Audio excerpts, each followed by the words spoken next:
Ah, not this again.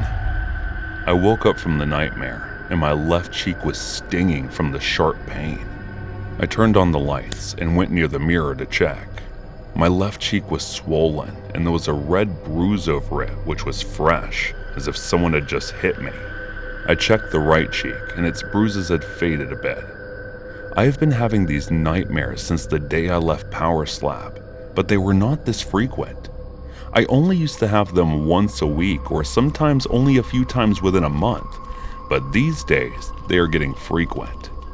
Today is the third time I had this nightmare within a week, which is a first. After checking the cheek, I put some ointment over the bruises and then went back to my room. I could not fall asleep for some reason, so I took out my phone and started scrolling through it. The next day after coming back from work, I took a shower and then ordered something to eat. I lived alone, so I used to eat delivery food. After about half an hour or so, my doorbell rang and I went to open it, and it was the delivery guy. I took the order and closed the door after giving him a tip. After dinner, I watched TV for some time and then prepared myself to sleep. I usually drank chamomile tea before bed, but for some reason, I did not want to tonight, so I directly went to sleep. I opened my eyes, and I was in the ring of Power Slap.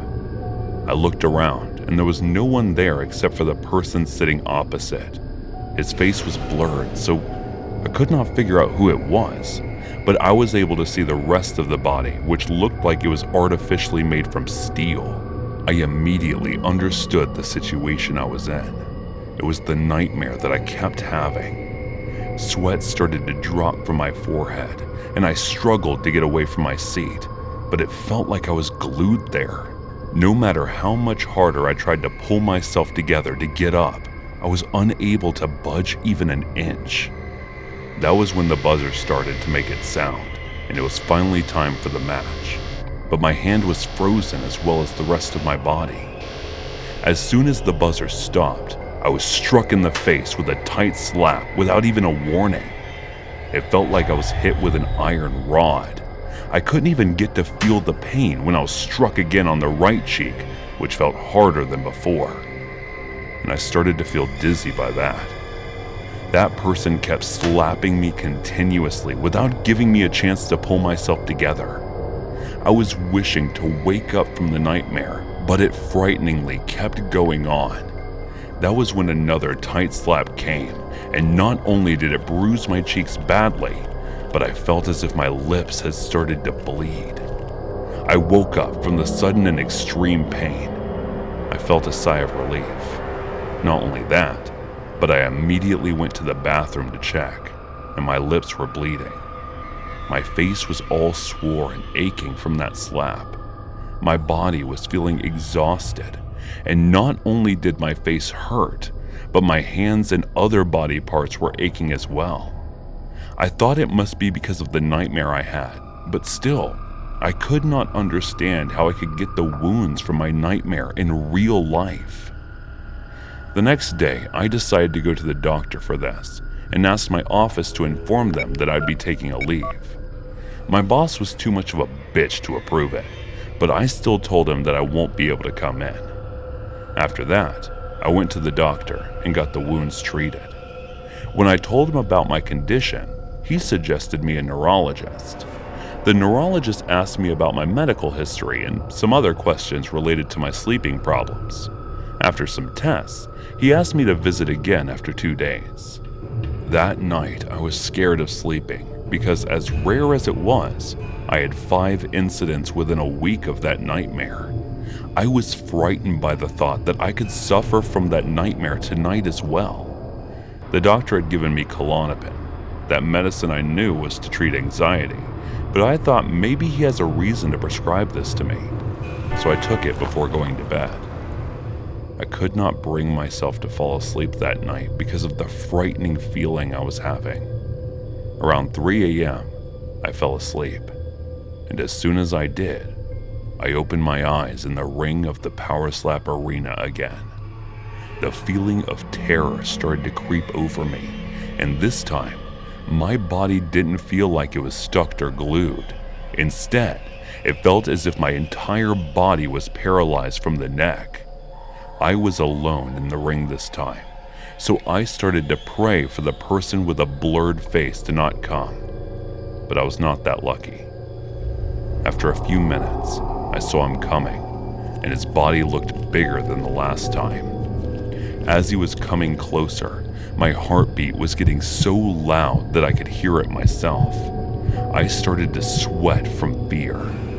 He came and sat across me, and just after that, I heard the buzzer sound starting. It was not just a nightmare that I was having. It felt as if I am living this nightmare. The buzzer sound stopped, and a loud sound of the slap echoed, and before I could get used to it, I felt another tight iron hand slap on my face. I think I felt my jaw being dislocated, and before I could think of any thought, another one came within the period of 2 seconds. I felt a sharp pain in my tongue. My tooth broke and got stuck in the corner of my tongue. Thank God that I woke up. I ran to the bathroom stumbling and saw blood coming out from the corner of my mouth. My jaws were hurting and I was feeling dizzy. I opened my mouth and saw the tooth that was stuck to my tongue. I somehow managed to pull it out, but I started to lose consciousness. And that was when I felt that my hands were also aching to an unbearable extent. I somehow managed to stay conscious and called Hannah, my girlfriend, and asked her to take me to the emergency room. And right after the call, I passed out. I woke up in a hospital bed and Hannah was talking to the doctor. My entire face was covered in dressing bandages, and I guess they had put my jaw back in place, which I could tell by the pain and the bandages wrapped around there. "Who did this to you?" Hannah asked me with a concerned voice. I kept quiet because of the pain. I was unable to speak. "Let him rest, ma'am, and don't make him talk." A nurse came and warned Hannah. After that, Hannah told me that she will be back, and left. I got discharged that evening, and doctors told me to take some precautions to help me. I called my neurologist after that and told him about everything. Surprisingly, he told me to perform a weird experiment on myself. That night before going to bed, I tied my hand to the corners of the bed. It was a difficult thing to do, but I still managed to tie them. That night, I fell asleep early because of all the effects of the medicine, and I woke up in the power slap ring again. But this time, the person with the blurred face did not hit me even once. Instead, he kept sitting across from me. I was still terrified the entire time. I woke up the next morning, and it was a hassle to untie myself, but I still managed to do it after a struggle. I was having extreme pain in my wrist area. I guess I may have tried to free myself during sleep, which must be because of the nightmare. But I was feeling relieved a bit that I was not hit this time.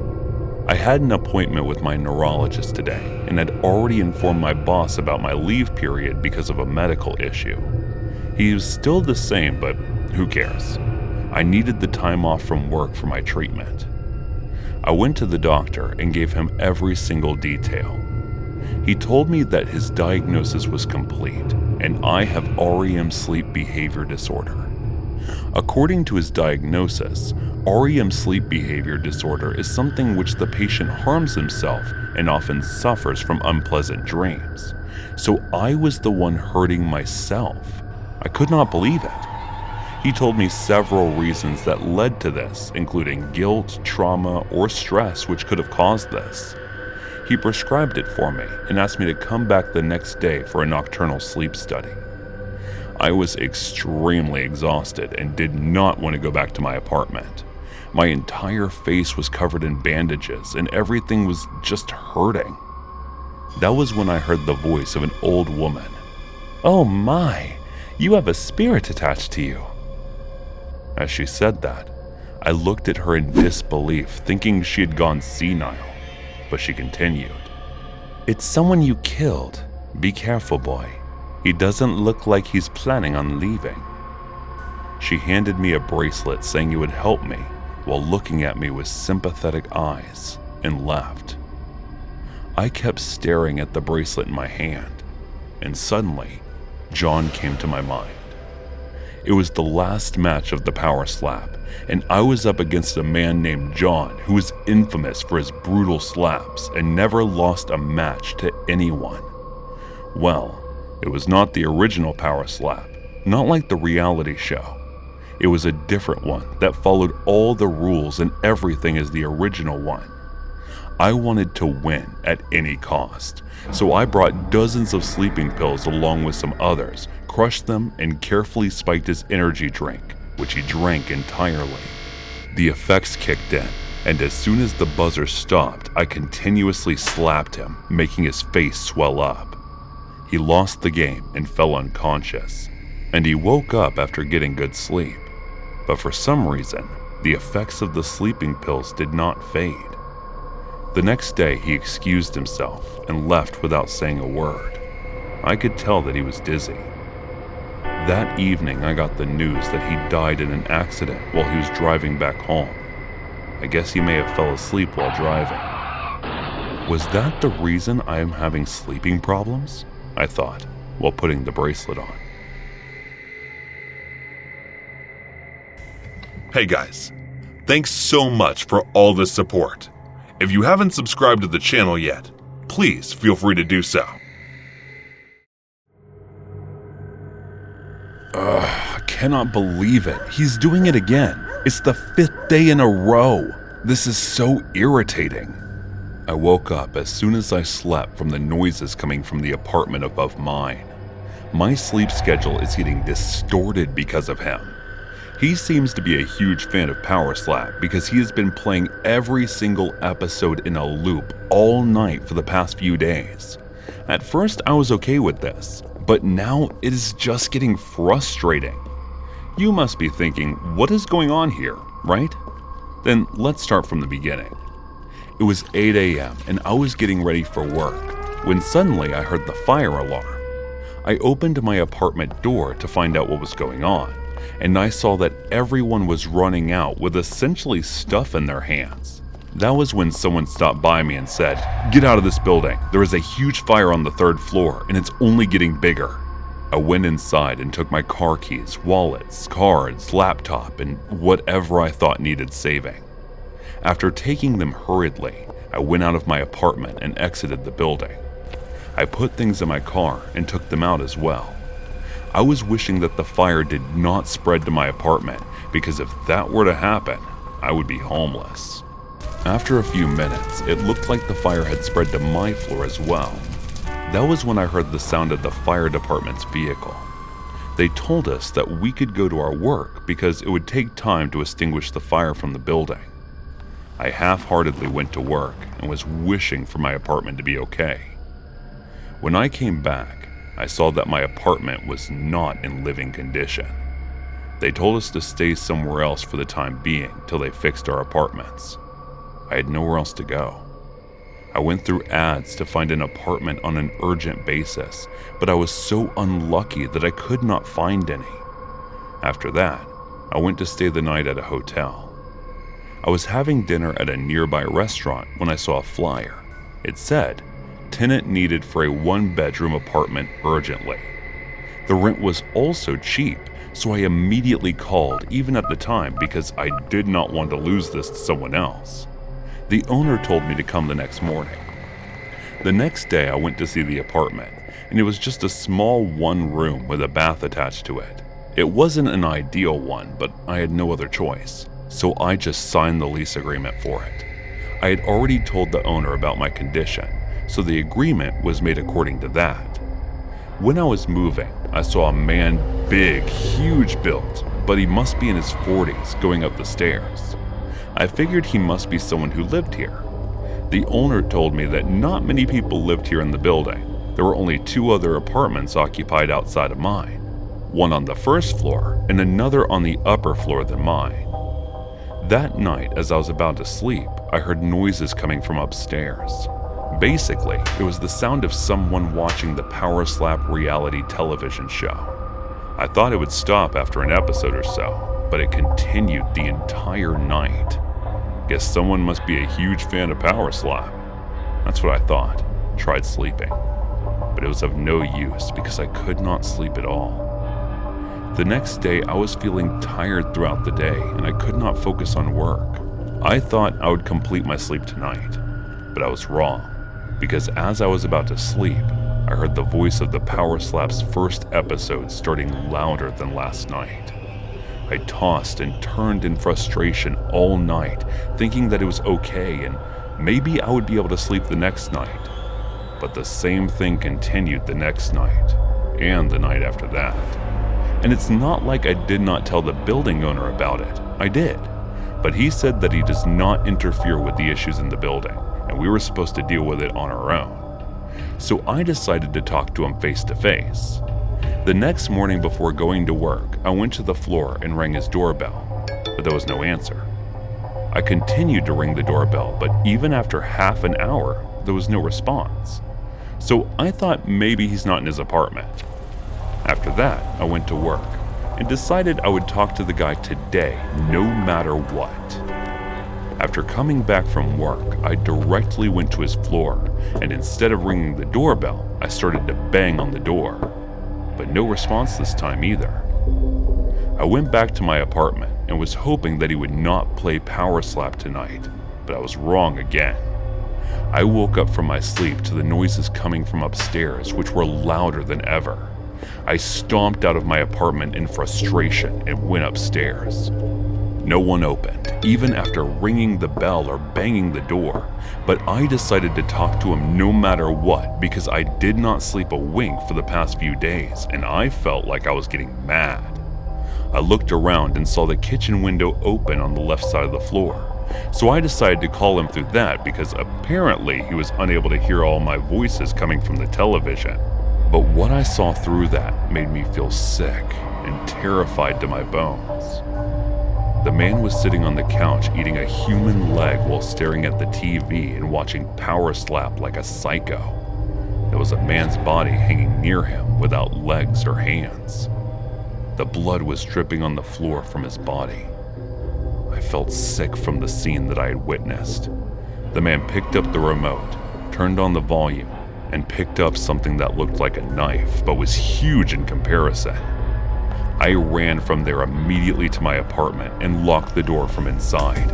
I was too terrified to think of anything at the moment, so I just curled up in my bed the entire night. The next day, I packed my stuff from there and ran out of the apartment. I booked a hotel room and decided to stay there for the next few days.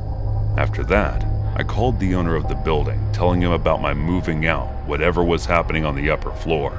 I don't know if he knew about it or not, but I decided to not get involved in this any further. Chicken move, right? I know. But I'm not one of them who has the guts to take action and face the criminal in any way possible.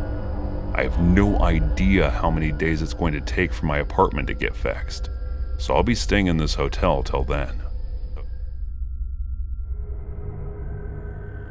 I was abducted at the age of 8 by a sadist man named Luca, and I've been living as his sex and torture slave since then. The day I was abducted, I was playing in the park when he came to me and started to talk with me nicely.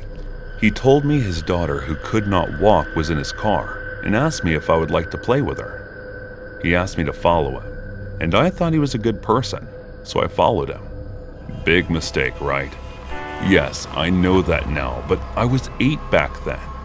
I know at that age we all have been immature, but always acted like we were mature enough to differentiate between good and bad.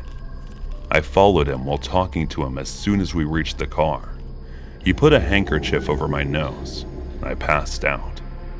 When I woke up, I was in a huge room, and that man was sitting beside me and staring. I started crying and asking him to let me go home, but he slapped me hard and told me to keep my mouth shut or he would kill me. I was terrified, so I followed his command like a scared puppy.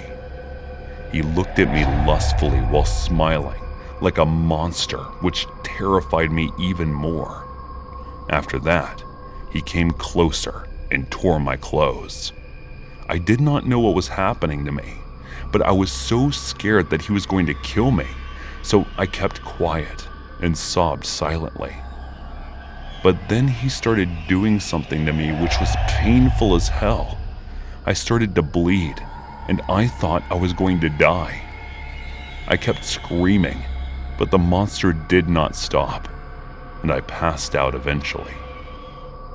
When I woke up, I was alone in the room, and my entire body was hurting like crazy. I tried to get up, but I felt dizzy and fell. I was feeling a sharp pain in the lower half of my body, and I was unable to move. I thought I was going to die back then when I thought he was trying to kill me, but I guessed that I may have survived somehow. After that, I started to think about how to run from there. But as I was unable to move my body, I kept lying on the bed while thinking. All I could think was to hide somewhere. But then the man came back. He looked at me, and without saying anything, pulled out a small iron rod. He beat my legs over and over again until they started to bleed. And then when he was done, he said, "I know you must be thinking of running away, but now you won't be able to. From this, you won't be able to move for a few days." After that, he did the same thing as before to hurt me and continued doing it day after day. It's been years, and I am stuck in this hellhole, unable to run from him. He makes me do chores, beats me up with different tools each time, and rapes me continuously. A new reality television show has been aired these days, Power Slap, which he watches every night. He makes me sit with him and watch them together. The contestants slap each other continuously until one of them wins. Sometimes they are even knocked out by this. As I just told you, he makes me sit with him to watch, which what I meant by that is that the psycho not only watches Power Slap, but performs it on me while watching the show until I am knocked out each time. And if I try to block him in the process, he starts to kick me and tell me not to do that. As a result, I am continuously in pain throughout the day, and I started to have several concussions, but he doesn't care. Today was the 7th day in a row that he called me to watch that sick show Power Slap with him. I was trembling the entire time sitting there while he kept hitting me. With the last slap, I was knocked out unconscious, and then I woke up while he was standing over me with a packet in his hands, staring at my belly annoyingly. He handed me the thing and left after telling me what to do. It was a pregnancy test. I was supposed to pee on it, and if 2 pink lines were to show in there, I was to immediately tell him about it. I figured 2 pink lines mean pregnancy. I was hoping for it to be negative while taking it because I did not want my child to suffer the same fate as me.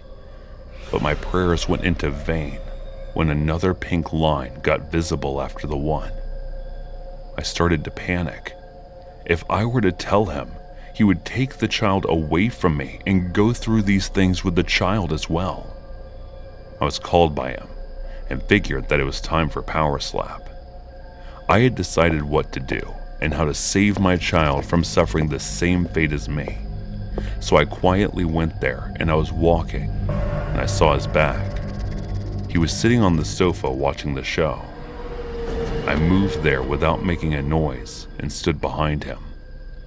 As he was about to turn, I slapped him in the back of the neck with a knife that I brought from the kitchen. His eyes popped out in vain, and he died while looking straight into my eyes. I never knew it was this easy to get rid of him. If I knew, I would have done this earlier, but I guess I wasn't brave enough.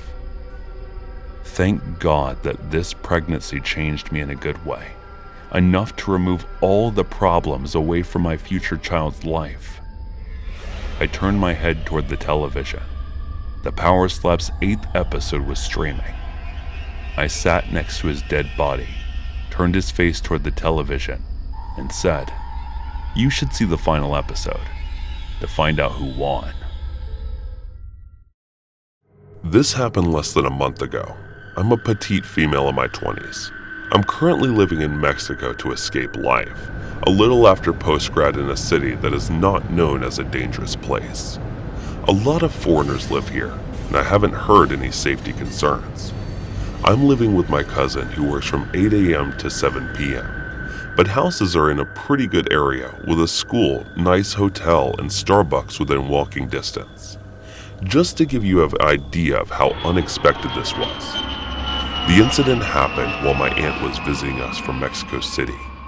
She stayed home all day with me, while I usually studied or watched Netflix.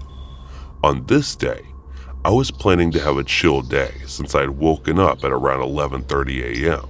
I was watching something on my computer when I started to hear some loud pounding, like someone was working on something with a hammer. This was around midday. I thought my aunt had let some repairman in to do some work.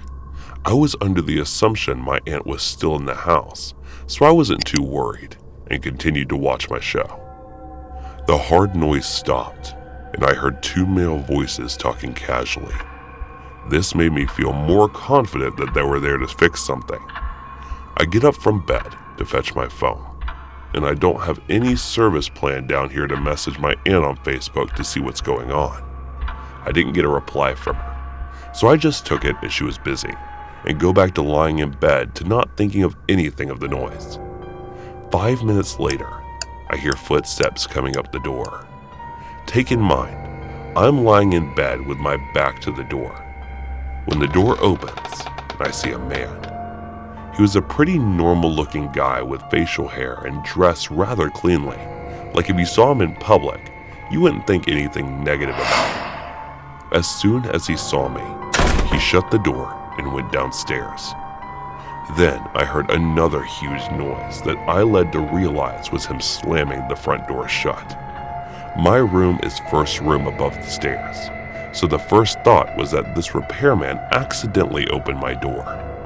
I thought he was trying to get access to our patio. I was a little confused, but again, didn't think anything of the situation. I slowly walk downstairs calling my aunt's name, but I get no response. As soon as I make it down the stairs, I hear my aunt in a panicked voice saying that they robbed us. They took the TV. She forgot to lock the first iron door of the house, which made it easy for them to break into the second door. She said that when she was walking by from the store, she noticed someone by the house. She asked him what he wanted, and he said he was looking for a teacher, and he got into a car with the other man and left. She didn't notice the TV in their car or anything suspicious until she got to the house. She mentioned that someone had rang the doorbell before she left to go to the store. When she went to check, no one was there. She believed they'd been watching her and my cousin, so when they opened the bedroom door, they were caught off guard and dipped. It's really frightening to think what could have happened if they didn't get scared off by seeing me. The cops came and were then telling me that they often kidnap girls or rape them. I know I got lucky.